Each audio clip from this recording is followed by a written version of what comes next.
Hoy vamos, hermanos, a comenzar un nuevo tema, siempre siguiendo el mismo hilo de pensamiento que hemos traído. El tema de hoy trata de que Jesucristo es igual a Dios. O sea, vamos a hacer un examen cuidadoso, un examen más detenido del Evangelio de Juan, en el capítulo 5, desde los versos 16 hasta el 47. Por supuesto que este estudio, como casi todos los que damos, los vamos a dividir en dos partes. Vamos a estar estudiando esta primera parte y la siguiente clase también vamos a tratar el tema de la igualdad de nuestro Señor Jesucristo con el Padre Eterno. Ustedes recuerdan que al principio de su gran ministerio en Galilea, Jesús hizo un viaje a Jerusalén y que estando ahí sanó a un hombre junto al estanque de Betesda. Esto lo narra el Evangelio de Juan, siempre en el capítulo 5, en los versos 2, los versos 5 y 8 al 9. Y ustedes se darán cuenta que al narrar este evento, el apóstol Juan añadió este comentario muy breve. Dice así: y era día de reposo aquel día. Y era día de reposo aquel día. Bueno, vamos a tomar como base esta situación. Ustedes ya recuerdan que en los estudios pasados hemos visto cómo es que al Señor le acusaban precisamente de que sanaba, que hacía obras en el día de reposo. Conforme desarrollemos este estudio, vamos a ver algunos aspectos interesantes en relación a lo que el Señor hacía en el día de reposo. Pero aquí tenemos unas acusaciones incriminatorias. En el Evangelio de Juan, como ya lo he manifestado, capítulo 5, noten lo que dicen los versos 16 hasta el 18.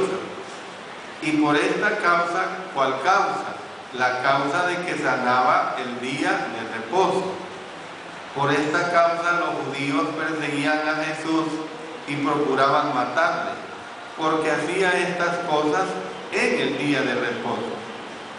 Y Jesús le respondió: mi Padre hasta ahora trabaja y yo trabajo. Por esto los judíos aún más procuraban matarle, porque no solo quebrantaba el día de reposo, sino que también decía que Dios era su propio Padre, haciéndose igual a Dios. Ustedes se darán cuenta que el resultado de la sanidad fue un enfrentamiento cara a cara con las autoridades judías. Los dirigentes religiosos acusaron a Jesús de quebrantar precisamente el día de reposo. Y esta es la acusación, hermanos, que está implícita precisamente allí en el Evangelio de Juan, capítulo 5, versos 16 y 18. Y nosotros podemos ver que la respuesta de nuestro Señor fue esta: mi Padre hasta ahora trabaja y yo trabajo. En otras palabras, es cierto que Dios reposó en el día séptimo, pero esto no significa que Dios dejó de hacer el bien. Aún en el día de reposo, Él sustenta el universo. Miren, si vamos a Génesis en el capítulo 2, versículo 2, Génesis capítulo 2, versículo 2, y acabó Dios en el día séptimo la obra que hizo y reposó el día séptimo de toda la obra que hizo. Luego, si vamos también al libro de los Hebreos en el Nuevo Testamento, Hebreos, vamos a leer en Hebreos en el capítulo 1 y el versículo 3. Miren lo que está diciendo: el cual, siendo el resplandor de su gloria y la imagen misma de su sustancia, y quien sustenta todas las cosas con la palabra de su poder, habiendo efectuado la purificación de nuestros pecados por medio de sí mismo, se sentó a la diestra de la majestad en las alturas. Entonces, ustedes pueden ver que se refiere al Hijo que sustenta el universo, siendo Él precisamente parte de la deidad. Entonces, ¿qué es lo que vemos? Que aún en el día de reposo Él hace salir el sol y hace llover. Vamos a Mateo capítulo 5, verso 45. Ahí nos está dando una ilustración muy clara sobre esta situación. Mateo 5, verso 45.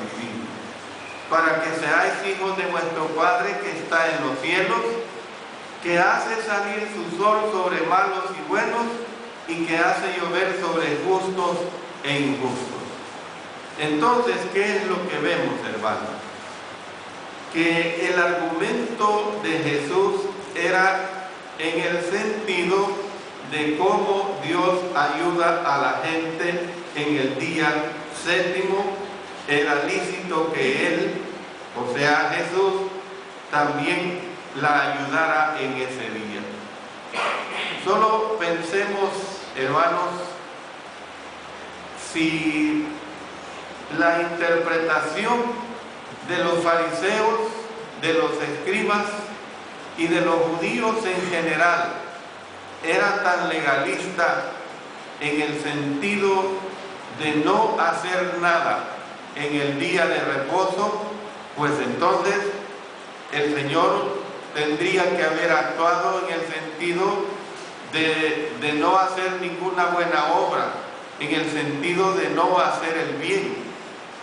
El Señor no hubiera derramado lluvia en el día de reposo, el Señor no hubiera hecho de que el sol alumbrara en el día de reposo. Entonces, es una situación verdaderamente que no tenía peso para ellos. Y por eso es que las palabras del Señor Jesucristo enfurecieron a los dirigentes judíos, pues entendieron las implicaciones de su argumento. ¿Cuáles fueron esas implicaciones de ese argumento? Bueno, en primer lugar, Él dijo, mi Padre. Los hombres por lo general se referían a Dios como nuestro Padre. Mire lo que tenemos en Mateo capítulo 6, versículo 9. Vosotros pues oraréis así: Padre nuestro que estás en los cielos, santificado sea tu nombre. Luego, si vamos también a Romanos capítulo 1 y el versículo 7, está hablando de algo semejante. A todos los que estáis en Roma, amados de Dios, llamados a ser santos, gracia y paz a vosotros, de Dios nuestro Padre y del Señor Jesucristo. Entonces, nosotros tenemos que ver que Él dijo, mi Padre. Los hombres le llamaban nuestro Padre. Jesús le decía así de esta forma, dando a entender, hermanos, una relación muy especial. No es lo mismo que nosotros digamos nuestro Padre Celestial, que el Señor Jesucristo diga mi Padre, en una forma posesiva, en una forma especial.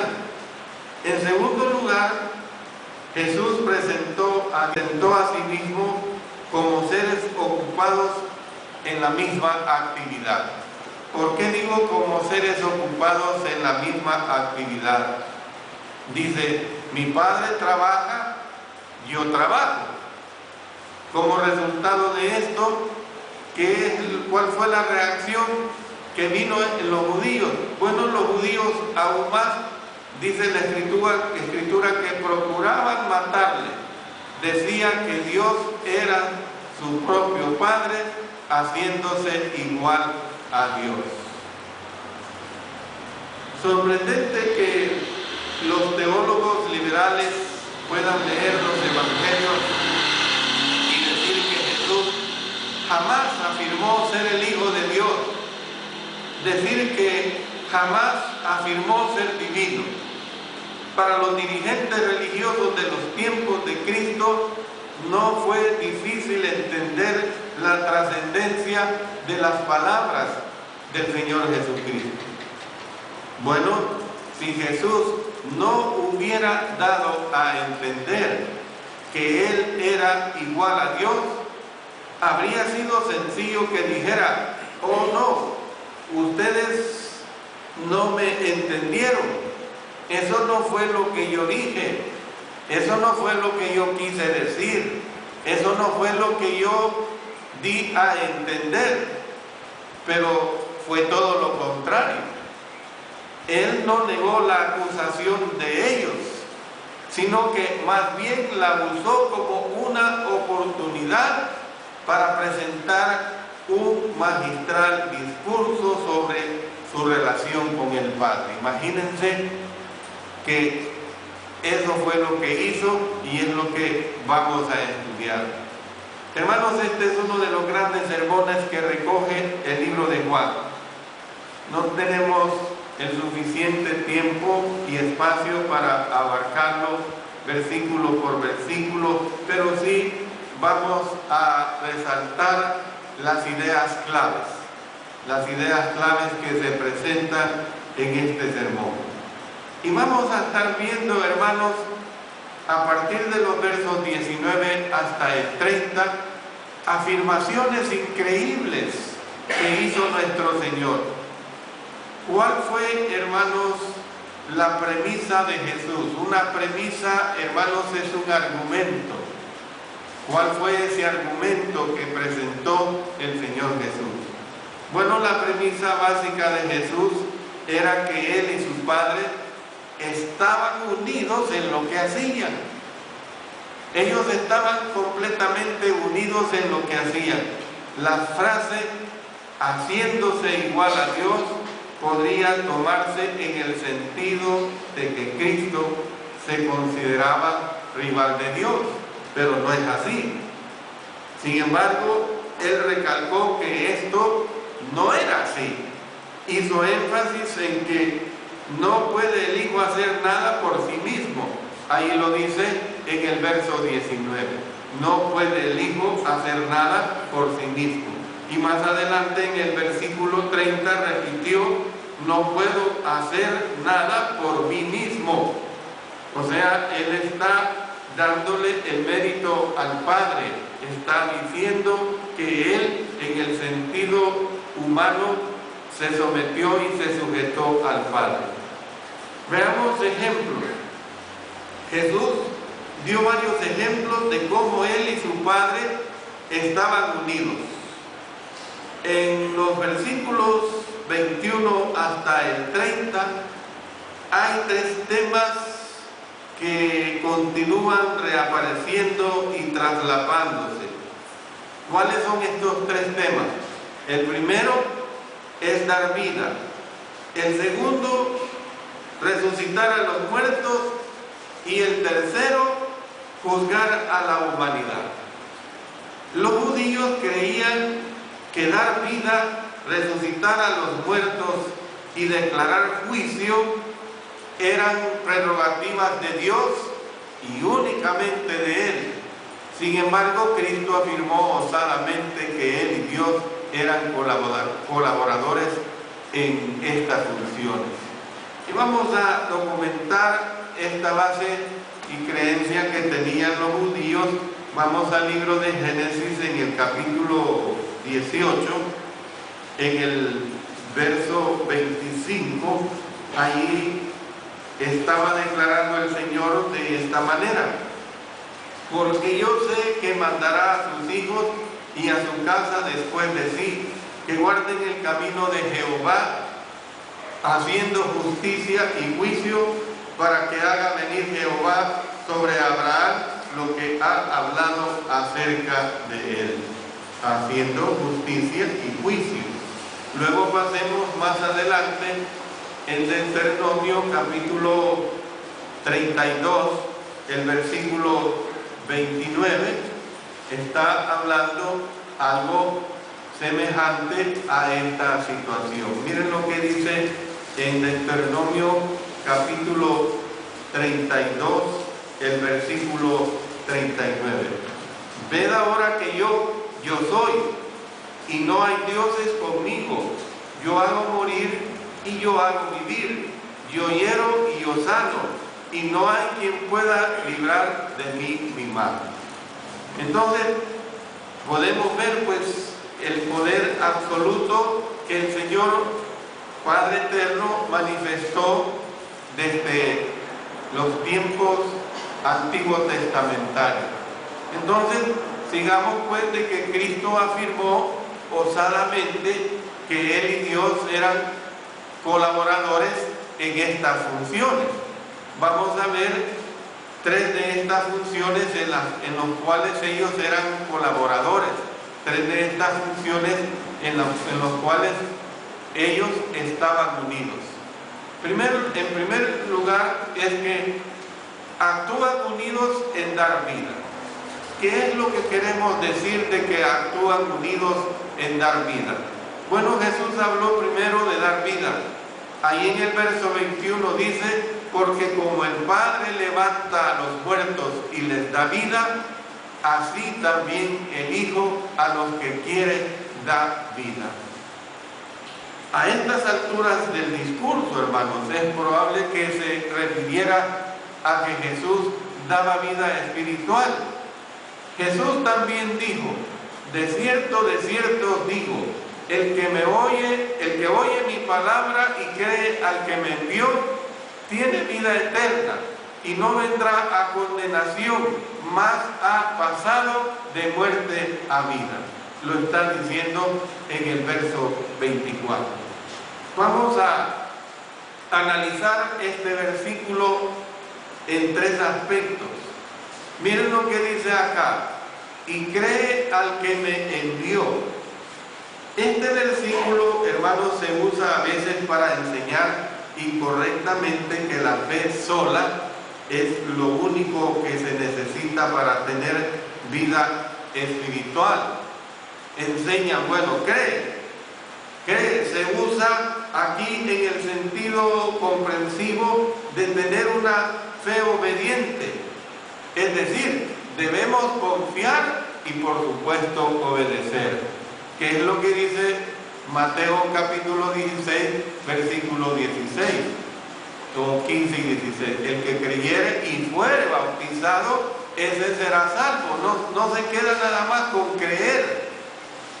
Luego dice en el siguiente versículo: mas el que no creyere será condenado. O sea, estamos hablando precisamente de confiar y de obedecer. Luego dice este versículo: y cree al que me envió, tiene vida eterna. Este versículo también se usa a veces para enseñar incorrectamente que una vez que uno tiene vida espiritual es salvo. O sea que la salvación ya no se pierde nunca más, que la salvación no podrá perderse. De otro modo, dicen ellos que no sería vida eterna. Pero hermanos, la Biblia es clara en el sentido de que por la incredulidad el Hijo de Dios puede perder la vida eterna. Miren lo que tenemos en 1 Corintios capítulo 10 y el versículo 12. Ahí habla con sus discípulos, capítulo 10, versículo 12 de 1 Corintios. Así que el que piensa estar firme, mire que no caiga. Que no se está indicando esto, hermano, que la salvación sí se puede perder. Claro, el Señor ni yo no lo dice en el sentido de que importa perder, no, sino que está aclarando que sí, si no cuidamos nuestra salvación por ser obediente al Señor, podemos perder nuestra salvación. Luego, miren lo que dice, vamos a la carta de Santiago en el capítulo 5. En Santiago, en el capítulo 5, en los versos 19 y 20, hermanos, si alguno de entre vosotros se ha extraviado de la verdad y alguno le hace volver, ¿qué es extraviado de la verdad? Uno que está perdido, pues. Uno que ha dejado el camino de la salvación. Y miren lo que dice el verso 20. Sepa que el que haga volver al pecador del error de su camino, salvará de muerte un alma. ¿De qué muerte? De la muerte espiritual. ¿Ve? A eso se refiere, y cubrirá multitud de pecados.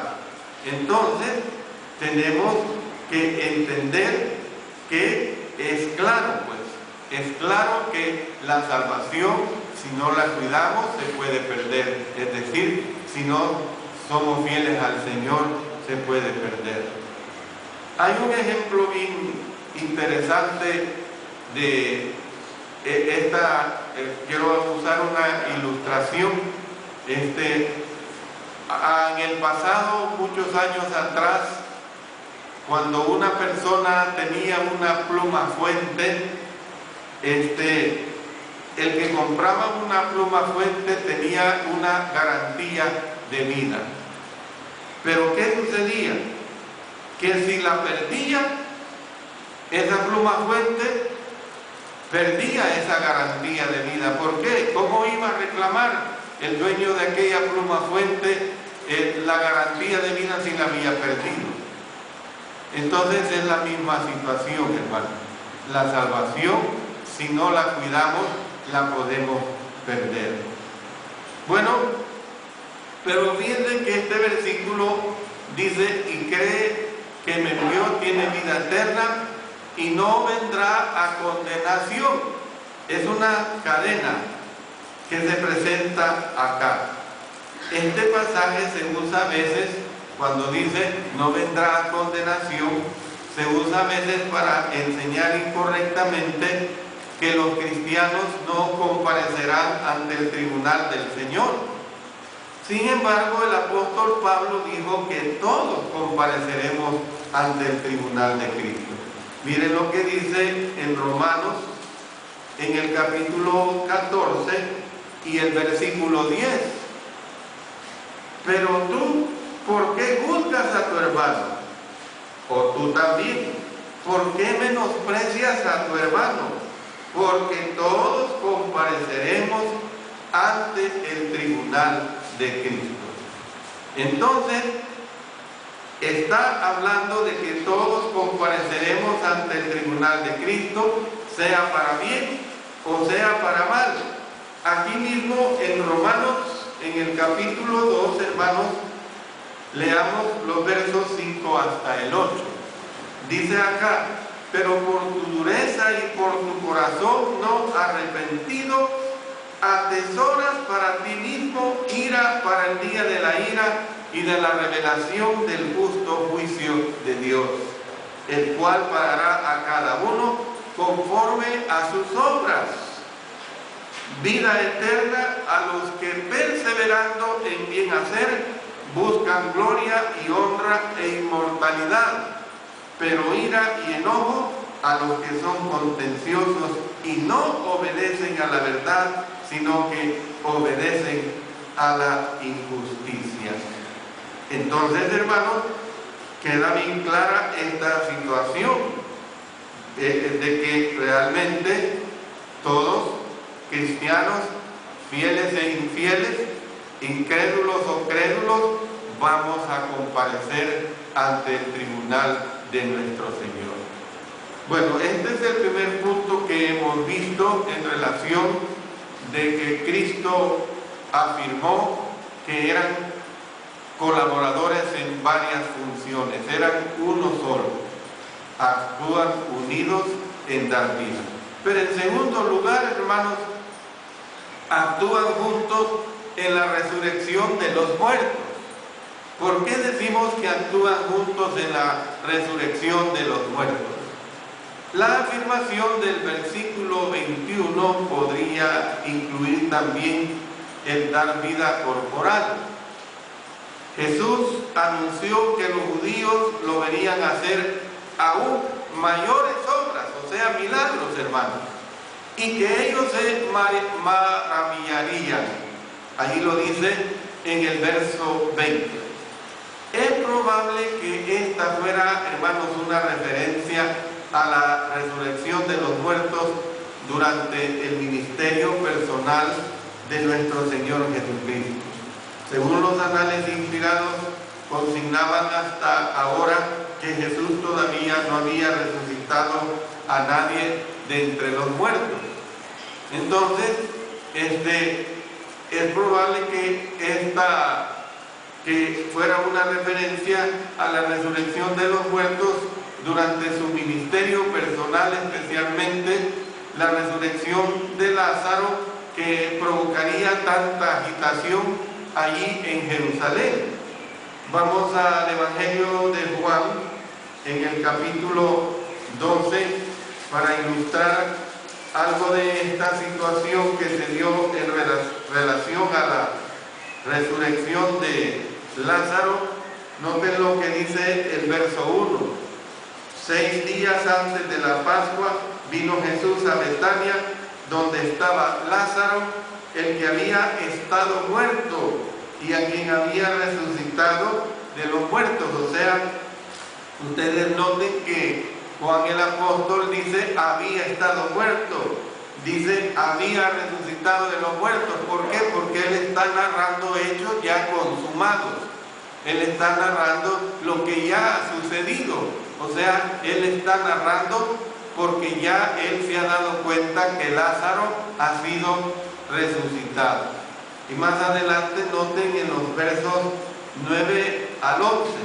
Gran multitud de los judíos supieron entonces que él estaba ahí y vinieron no solamente por causa de Jesús, sino también para ver a Lázaro, a quien había resucitado de los muertos. Imagínense, querían comprobar si era cierto. Pero miren lo que dice: pero los principales sacerdotes acordaron dar muerte también a Lázaro. Terrible, hermano. Acordaron dar muerte también a Lázaro, porque a causa de él, ¿a causa de qué? A causa de su resurrección. Lo habían visto muerto y otra vez vive, caminaba dentro de ellos. A causa de él, muchos de los judíos se apartaban y creían en Jesús. Entonces, podemos ver que el poder de Jesús, sin embargo, fue más allá de resucitar de entre los muertos a un puñado de personas durante su estadía sobre la tierra. Y anticipando el final de esta era, anunció. Miren lo que dicen los versos 28 y 29. Vendrá hora cuando todos los que están en los sepulcros oirán su voz, y los que hicieron lo bueno saldrán a resurrección de vida, mas los que hicieron lo malo a resurrección de condenación. Hermanos, esta aseveración acerca de hacer lo bueno y de hacer lo malo no prueba que la salvación se gane o se llegue a merecer por lo que hacemos. Sin embargo, sí es prueba de que Dios galardona, premia pues la fe obediente. Miren lo que dice en la carta a los Hebreos en el capítulo 5. en los versos 8 y 9. Dijo, por lo que padeció, aprendió la obediencia, y habiendo sido perfeccionado, vino a ser autor de eterna salvación para todos, ¿cuáles? Los que le obedecen. La gente simplemente quiere apropiarse de que Él es Salvador. Simplemente quieren apropiarse. No, es que Él vino a salvar a la humanidad. Pero aquí es claro. Dice que dio salvación y es Salvador. ¿Para quiénes? Para todos los que le obedecen. O sea, simplemente asumir, creer que Cristo vino, que murió, que existió, que murió por mí, que derramó su sangre, y no obedecer lo que Él dice, eso no implica que yo adquiero la salvación. Tengo que obedecer lo que Él está diciendo. El que creyere y fuere bautizado, ese será salvo. Entonces, hermanos, esta es una clara y concisa aseveración acerca de la resurrección general de toda la humanidad al momento del segundo advenimiento, o sea, al momento de la segunda venida de nuestro Señor Jesucristo, que como lo dice y lo deja claro la Escritura, pues nadie sabe del día y la hora en que se dará esta segunda venida. En tercer lugar, en que ellos, o sea, el Padre con el Señor Jesucristo, eran colaboradores. Bueno, actúan unidos en el juicio. Actúan unidos en el juicio. Según dan a entender los versículos 28 y 29 que acabamos de leer, la resurrección será seguida por el día del juicio. También, hermanos, en esta obra Jesús estará junto a su Padre. Él dijo, porque el Padre a nadie juzga, sino que todo el juicio dio al Hijo. Hermanos, Dios juzgará al mundo, pero va a juzgar al mundo por su Hijo. Miren lo que dice en Hechos capítulo 17 y el versículo 31. Bien claro se presenta aquí en Hechos 17, el versículo 31. Por cuanto ha establecido un día en el cual juzgará al mundo con justicia por aquel varón a quien designó, dando fe a todos con haberle levantado de los muertos. Ahí lo deja demasiado claro. Dice también, vamos a Romanos capítulo 2 y el versículo 16. En el día en que Dios juzgará por Jesucristo los secretos de los hombres conforme a mi evangelio. Entonces, es bien clara esta situación. Actúan unidos en el juicio. Insistió en que Dios le dio autoridad de hacer juicio por cuanto es el Hijo del Hombre. Ahí lo dice en el verso 27. Más adelante volvió a afirmar en el versículo 30. Juzgo y mi juicio es justo. Bueno, en vista de que Jesús y su Padre actúan unidos en dar vida, en la resurrección de los muertos y en el juicio, ¿cuál debió haber sido la respuesta de sus oyentes? Bueno, Cristo dijo que todos deben honrar al Hijo como honran al Padre. Y añadió, noten lo que dice en el verso 23. El que no honra al Hijo, no honra al Padre que le envió. Entonces, hermanos, cuando usted ha oído en base a la palabra de Dios que Padre y Señor Jesucristo son colaboradores en estos tres aspectos tan importantes, actúan unidos en dar vida, actúan juntos en la resurrección de los muertos, actúan justos en el juicio. Cuando usted ha oído esto, son osadas afirmaciones que hizo el Señor Jesucristo. Estaría obligado a dar pruebas de que era cierto lo que estaba diciendo, o de lo contrario a retractarse. Imagínense ser humano. ¿Qué ser humano? Yo o cualquiera de ustedes. ¿Cómo podemos decir estas declaraciones tan enfáticas que tienen que ver con la vida, que tienen que ver con resucitar muertos, que tienen que ver con el juicio venidero? Hombre, esas declaraciones son declaraciones que solamente son dignas del Señor Jesucristo como Dios que es. Entonces, por eso es que tenemos que entender que el Señor lo dijo con autoridad, lo dijo en una forma totalmente en acuerdo a la voluntad divina, porque Él hablaba como divino, hablaba como Dios. Yo voy a suspender acá. En la próxima clase, como lo he anunciado, vamos a ver la segunda parte de este valioso estudio y vamos a ver precisamente las credenciales impecables.